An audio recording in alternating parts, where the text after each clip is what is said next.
নমস্কার, আপনারা দেখছেন আধ্যাত্মিক ভারত, ভারত পৃথিবীর শান্তির কথা বলে। আমাদের মৃত্যু একদিন আসবেই, মানে মরণকে আমাদের বরণ করে নিতেই হবে। তবুও আমরা তো মরণকে ভয় পাই, এটাই স্বাভাবিক। সারা বিশ্বের মানুষের এটাই হচ্ছে সবচেয়ে বড় ভয়। কিন্তু আমরা সেই ভয়কে সবসময় আমাদের মনের মধ্যে ধরে রাখি না।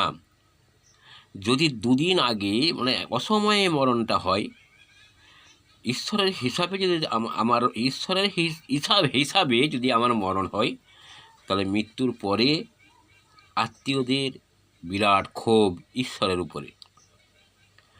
কিন্তু তার জীবনযাত্রা চালচলন কিভাবে কাটছিল, যার জন্য ঈশ্বর তার প্রতি প্রসন্ন ছিল না বলেই তার অসময়ে মৃত্যু ঘটিয়েছে, তখন আত্মীয় পরিজনরা তাকে বিপদ থেকে সুপথে আনার চেষ্টা হয়তো করেনি, হয়তো কেউ করেছিল সে মানেওনি, এরকমও হতে পারে, কিন্তু এতটা গুরুত্ব সহকারে করেনি।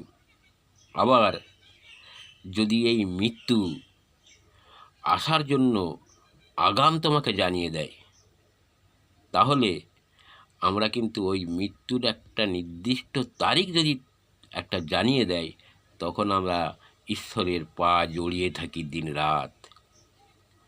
যখন কোনো ক্যান্সার রুগীকে, কোনো মৃত্যু পথযাত্রী রুগীকে ডাক্তার বলে দেয় যে আর 2 মাস কি 1 মাস বাঁচবে, ওই 2 মাস 1 মাস দেখবেন সে বাঁচার জন্য ঈশ্বরের পাহাড় ধরে ছাড়ে না।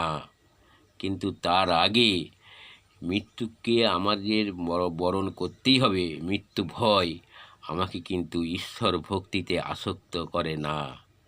এটাই সত্যি বিরাট আশ্চর্য লাগে। ধন্যবাদ, আজকে এই পর্যন্ত। সবাই সুস্থ থাকবেন, ভালো থাকবেন। আধ্যাত্মিক ভারত, ভারত পৃথিবীর শান্তির কথা বলে।